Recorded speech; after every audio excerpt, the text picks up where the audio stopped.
Baik, selamat pagi anak-anak. Oke, kita hari ini akan melanjutkan pembahasan kita yang terakhir, yaitu dengan subtema pengaruh perubahan dan interaksi keruangan terhadap kehidupan di negara-negara ASEAN. Nah, kita akan bahas materi tersebut sehingga nantinya kalian dapat menguasai kompetensi tersebut. Nah, apa saja yang akan kita bahas dalam materi kita yang terakhir itu tadi? Perubahan dan interaksi keruangan ini mempengaruhi kehidupan.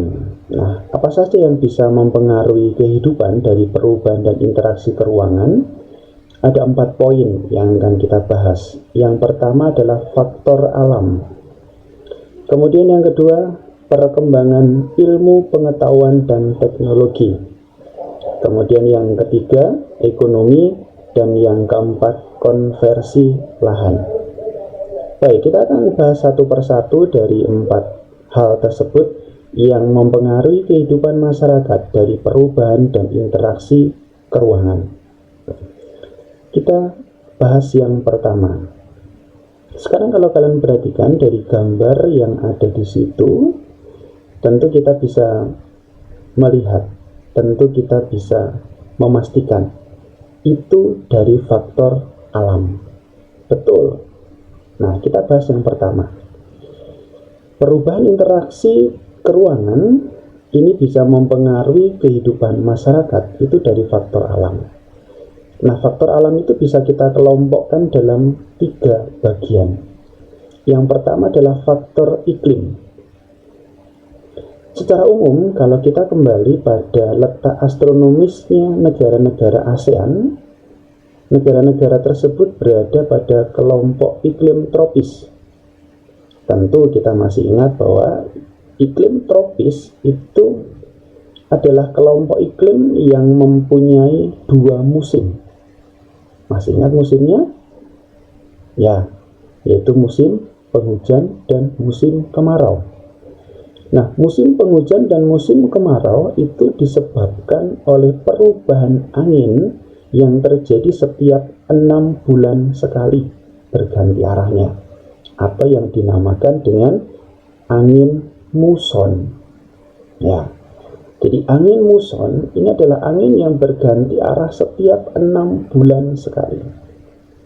Tetapi dalam pergantiannya ada waktu-waktu tertentu akan menimbulkan bencana klimatik.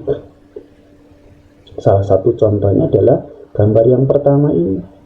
Ini ada sebuah contoh bencana alam klimatik dengan adanya badai yang luar biasa.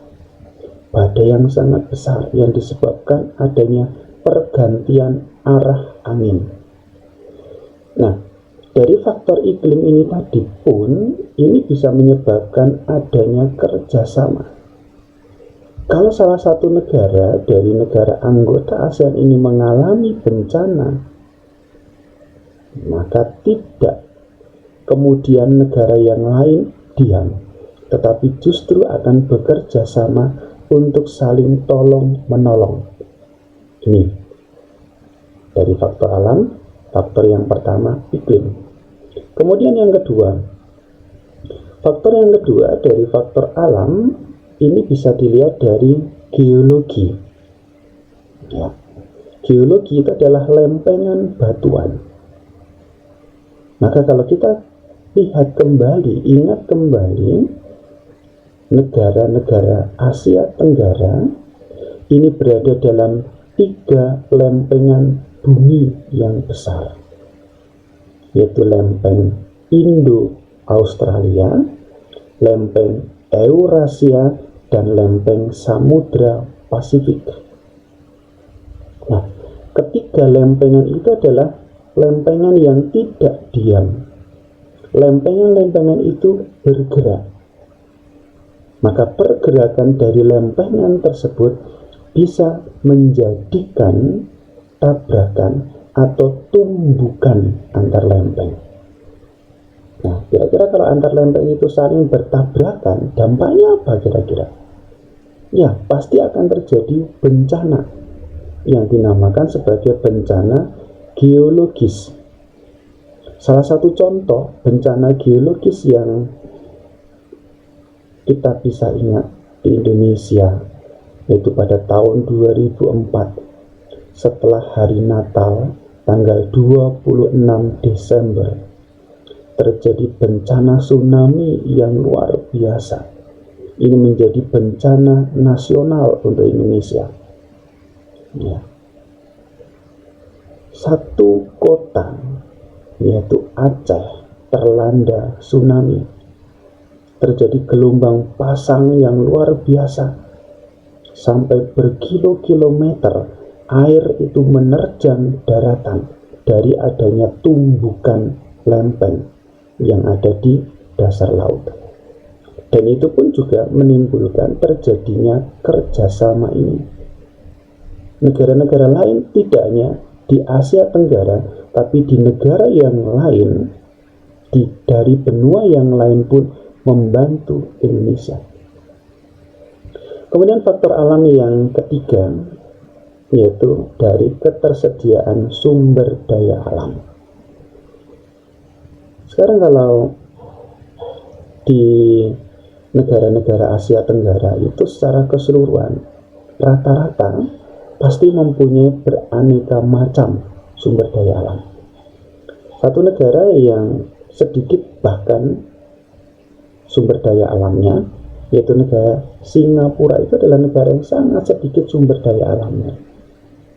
Tetapi dengan ketersediaan sumber daya alam yang sedikit itu bisa menjadikan negara tersebut lebih maju. Tetapi juga tidak menutup kemungkinan negara yang kaya sumber daya alam kebalikannya. Maka di sini faktor alam dengan ketersediaan sumber daya alam itu akan menjadikan saling kerjasama. Karena tidak ada satu negara pun yang bisa memenuhi kebutuhannya sendiri dari ketersediaan sumber daya alam yang ada. Itu faktor yang pertama. Baik, kita lanjutkan. Faktor yang kedua. Faktor yang kedua adalah perkembangan ilmu pengetahuan dan teknologi, atau yang seringkali orang atau kita menyebutnya dengan kata iptek. Nah, perkembangan iptek ini sangat pesat. Seluruh dunia, tidak hanya di Asia Tenggara, tidak hanya di Indonesia, perkembangan iptek ini membawa pengaruh yang luar biasa terhadap kehidupan seluruh manusia. Salah satu contoh dalam perkembangan iptek adalah dalam bidang transportasi dan komunikasi.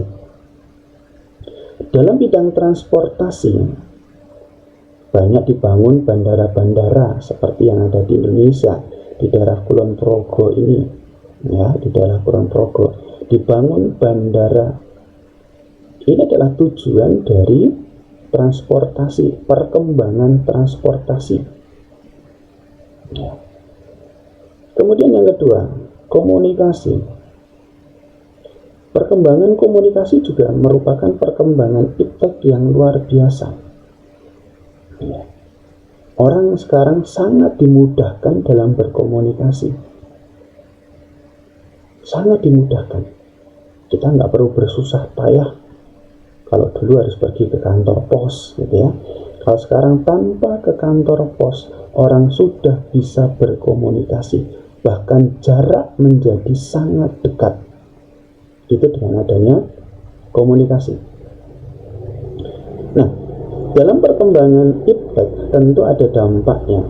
Bisa berdampak sosial, bisa berdampak terhadap ekonomi, bisa berdampak budaya, bisa berdampak terhadap keamanan. Sekarang kalau dilihat dari sosial, dampak sosial, kemudian transportasi dan komunikasi memudahkan orang untuk bermigrasi, berpindah, bekerja sama. Dalam bidang ekonomi, dari transportasi komunikasi meningkatkan pendapatan atau devisa, dan di situ orang juga harus membayar pajak. Ya. Dalam hal budaya, perkembangan transportasi komunikasi bisa mengubah sistem nilai dan norma. Orang yang dulunya komunikasi ketemu secara fisik, dengan perkembangan komunikasi orang tidak bertemu secara fisik, maka di situ ada sistem nilai dan norma yang berubah. Dalam bidang keamanan, transportasi komunikasi memudahkan juga dalam sisi negatif. Ada perusuh yang bisa masuk dengan gampangnya. Itulah impact. Ada sisi positifnya, ada sisi negatifnya. Kemudian yang ketiga, dalam hal ekonomi, negara-negara anggota ASEAN ini mulai menerapkan yang dinamakan dengan AFTA, ASEAN Free Trade Area, dalam kehidupan internasionalnya. Secara ekonomi, pembentukan AFTA itu akan menjadikan kegiatan ekonomi lebih meluas. Kenapa meluas? Contoh, produsen beras seperti Thailand dapat dengan mudah mengekspor produknya ke Singapura, ke Indonesia, ataupun ke negara anggota ASEAN lain tanpa dibebani pajak. Maka tadi yang dikatakan berkembang luas, kenapa? Tanpa ada beban pajak. Maka dikatakan free trade, ya, bebas. Kenapa? Karena sesama di wilayah regionalnya adalah Asia Tenggara. Nah, kerjasama negara-negara ASEAN ini mendorong terjadinya perubahan tatanan kerjasama antar negara dalam bidang ekonomi. Inilah yang kemudian memudahkan, menjadikan sangat gampang, sangat ringan karena tidak ada beban pajak. Persaingan dalam kegiatan ekonomi menjadi lebih ketat dengan adanya kompetitor dari luar negeri. Tapi di sisi lain, dengan free trade tadi ada kompetitor. Kompetitor itu artinya adalah yang menjadi kompetisinya, pesaingnya. Sehingga para pesaing ini bisa meningkatkan bagaimana produsen di dalam negeri untuk meningkatkan hasilnya. Itu ekonomi. Ya, kemudian yang terakhir adalah konversi lahan. Apa itu konversi lahan? Itu gambarannya seperti itu. Ada perubahan yang terjadi. Mungkin kalian pernah mendengar kata reklamasi. Reklamasi itu adalah alih fungsi lahan pantai menjadi daratan. Ini yang pernah terjadi di negara Singapura. Lahan pantainya diubah menjadi daratan untuk bandar udara. Nah, reklamasi itu adalah salah satu bentuk alih fungsi lahan yang disebut konversi lahan. Nah, biasanya mengubah area pertanian menjadi area dengan kegunaan lain, misalnya menjadi permukiman atau industri. Mungkin kalian pernah melihat, loh di situ sebelumnya sawah, kenapa kok sekarang nggak ada sawahnya? Ternyata sekarang sudah berubah menjadi perumahan, menjadi permukiman. Loh di situ kan dulu lahan pertanian, sekarang kenapa kok sudah ada mallnya? Nah, itulah yang dinamakan dengan konversi lahan. Ada perubahan. Nah, konversi ini, perubahan-perubahan ini tentu juga mempengaruhi kehidupan masyarakat.